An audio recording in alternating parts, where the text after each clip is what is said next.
Bonsoir, vous allez bien? C'est moi, c'est Benzaï. Je parle vraiment pas fort du tout parce qu'on est mardi matin et qu'il est 2h16.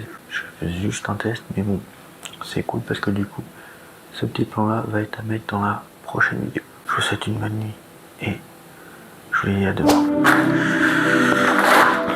Hop là. Bon.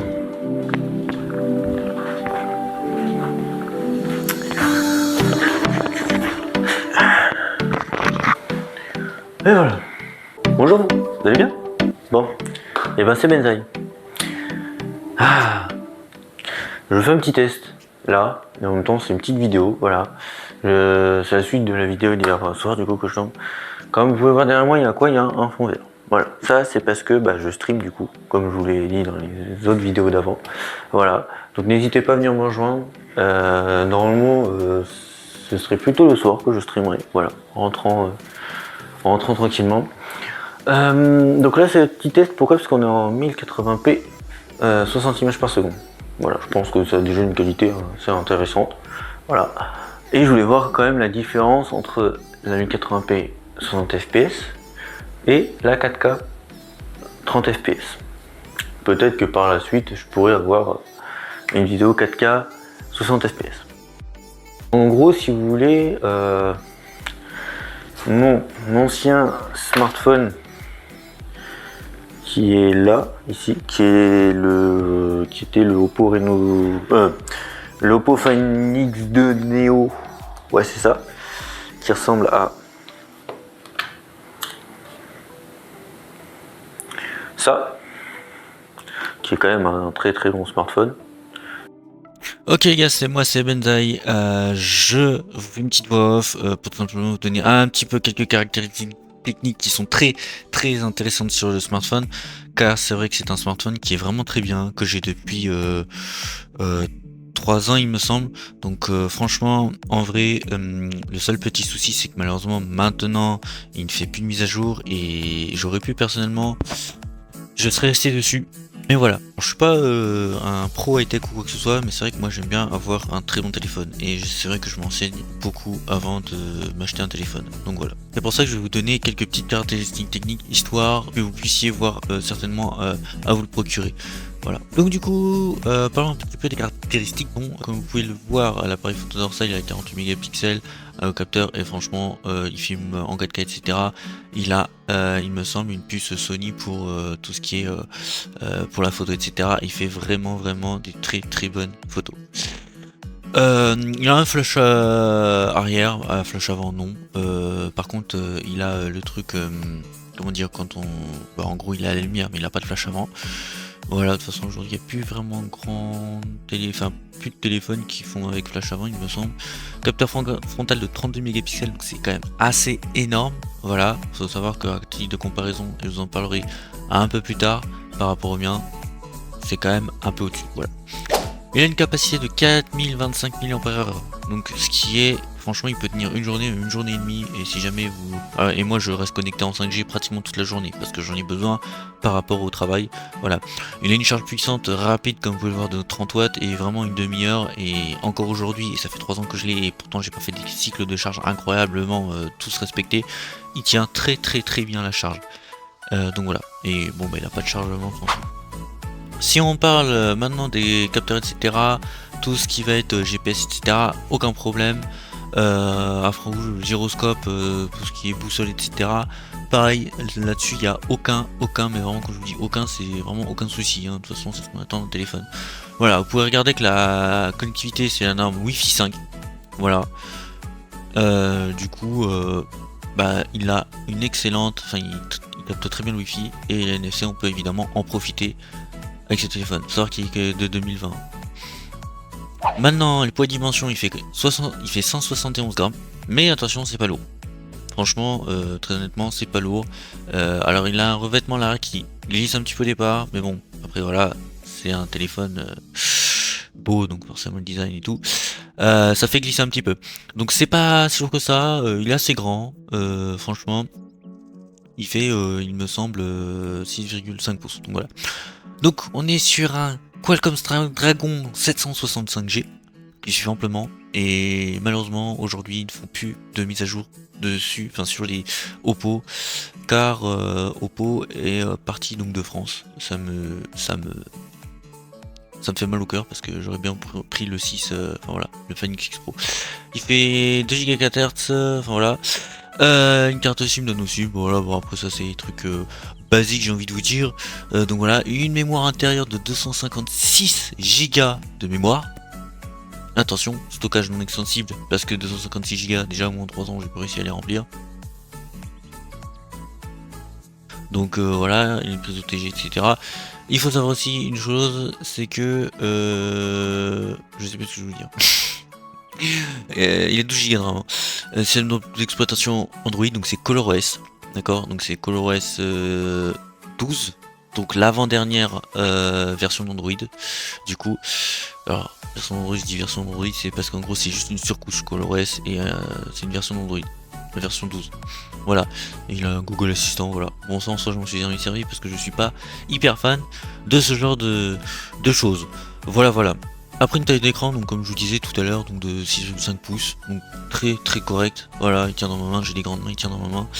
Une définition de 2400 par 1080 pixels, donc c'est du Full HD+, il me semble, dalle AMOLED, donc c'est une super dalle, 90 Hz, taux de rafraîchissement. Donc voilà. Alors maintenant parlons du prix. Là actuellement, ce que vous voyez à l'écran, c'est vraiment le prix du téléphone neuf. Voilà. Vraiment le prix du téléphone neuf si jamais vous voulez acheter neuf sous blister, etc. Voilà, il coûte 419 € sur Amazon Marketplace et Rakuten Marketplace 685. Par contre, si vous voulez en reconditionner, ce qui peut du coup être une super chose, voilà, il coûte dans les 200 €. Voilà, 200, 250, peut-être 300 €. Voilà, à vous de voir après. Voilà, je vous en parlais vraiment parce que pour moi c'était important pour moi que je vous conseille de vous conseiller un très bon téléphone. Voilà. 12 Go de RAM, 256 Go de mémoire et tout. Alors après je suis pas Jojo donc voilà. Et qui est très rapide. Voilà. Alors j'en ai changé, pourquoi? Ça m'attriste d'avoir changé quand même, parce que j'aurais voulu prendre peut-être le Phoenix 5 ou X6 Pro ou un truc comme ça par la suite. Le seul problème c'est que Oppo ne font plus de smartphone du tout. Ils ont arrêté complètement, enfin il y en a qui se revendent, enfin il y en a qui se vendent et tout. Le problème c'est que vu à l'heure actuelle comment ça se passe et vu comment sont ces smartphones, ils sont vraiment bien, les prix s'envolent en fait. Voilà. Là j'ai donc du coup pris un nouveau smartphone.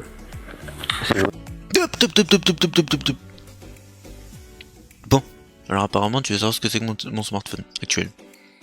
Je vais pas te le cacher, c'est un excellent smartphone. Je peux me vanter, hein. Mais c'est vraiment un très bon smartphone. Bon, déjà premièrement, ce que je vais te demander c'est de mettre un petit like et d'appuyer sur le bouton s'abonner. Tout ça c'est là, juste ici. Ok? D'accord? Deuxième petite chose. Je stream tous les soirs sur Twitch. Ok? Voilà. Donc tu peux venir sous... Tu mets juste ça sur Twitch. Exactement le même pseudo que sur YouTube. Troisièmement, si tu veux une vidéo complète sur mon téléphone, il suffit juste que tu me dises par commentaire. Ok, tu me dis en bas par commentaire, etc. Et j'en ferai une. Ok, pour l'instant, j'ai pas encore assez de recul sur le téléphone, enfin sur le smartphone, parce qu'il me faudra un petit peu de temps pour pouvoir faire en sorte de le tester, etc. D'accord, ok.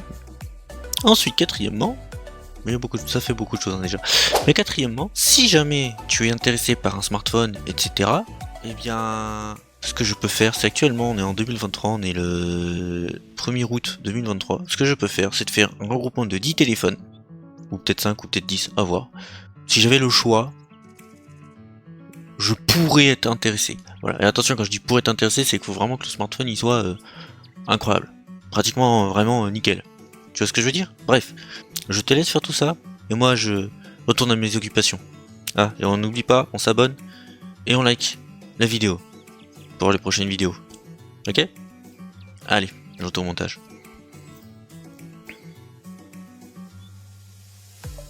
Du coup, celui-là qui a une résolution 1080p, 60 fps, je m'en servirai comme caméra de stream, c'est-à-dire qu'il sera en face de moi. Et donc celui-là qui filme pareil, je l'utiliserai plutôt pour faire des vidéos à l'extérieur. Et puis voilà, parce que j'ai une caméra, c'est celle-là, que j'ai acheté à Action. Elle est bien, hein. mais elle va pas me servir de caméra de ouf parce que c'est pas une caméra qui est à 1080p, mais le problème c'est qu'il y a pas, la qualité n'est pas incroyable. Et même si elle est très jolie, la qualité elle n'est pas incroyable. Donc je m'en servirai comme N-cam ou si jamais on a besoin de deux cams, par exemple une cam ici et puis qu'on fait un live ou une vidéo différente. Surtout je pense à un live parce qu'une vidéo ça se fait, tu prends ton téléphone, tu vas où tu veux. Un live du coup tu prends ton téléphone et du coup aussi il faut que le flux il puisse suivre l'internet, ce qui paraît logique. Il va suivre, de toute façon j'ai une très bonne connexion partout. Mais c'est classe, celle-là faut la brancher. L'avantage avec ce smartphone là c'est que tu le prends, tu le mets sur un trépied. Imaginons un truc comme ça là, tu le prends et tu le balades avec toi. Enfin même comme ça, tu le prends, tu le balades avec toi. Et avec le logiciel que j'ai sur le PC, ça suit sans problème. Voilà, puis la qualité, on va pas se mentir qu'elle est très jolie. Et le fond vert d'ailleurs, ce qui est vraiment bizarre, c'est que sur cette cam là, le fond vert, quand tu le mets en clé chromatique, le fond vert ne se met pas, il se transforme pas en fait en l'image du jeu ou peu importe de ce que tu fais d'ailleurs, vidéo ou quoi que ce soit, il se transforme pas en fait en clé chromatique, ça fait rien du tout. Alors que le smartphone, avec l'application, ça se transforme nickel. Il n'y a pas de problème ou quoi que ce soit. Enfin bref. Pour ceux qui ne le savent pas, évidemment, une clé chromatique sert à faire ce que vous voulez là, c'est-à-dire pour faire un fond vert. Voilà. Et avec l'autre, la caméra, ça ne fait pas ça du tout. On voit mon fond vert. Et du coup, c'est pas le but. Le but de rechercher, c'est de voir l'image qui peut convenir au streamer ou du moins au vidéaste. L'utiliser peut aussi convenir aux personnes qui regardent ou Twitch ou YouTube. Voilà. Que déjà, ma femme elle m'a fait un magnifique dessin de mon idole.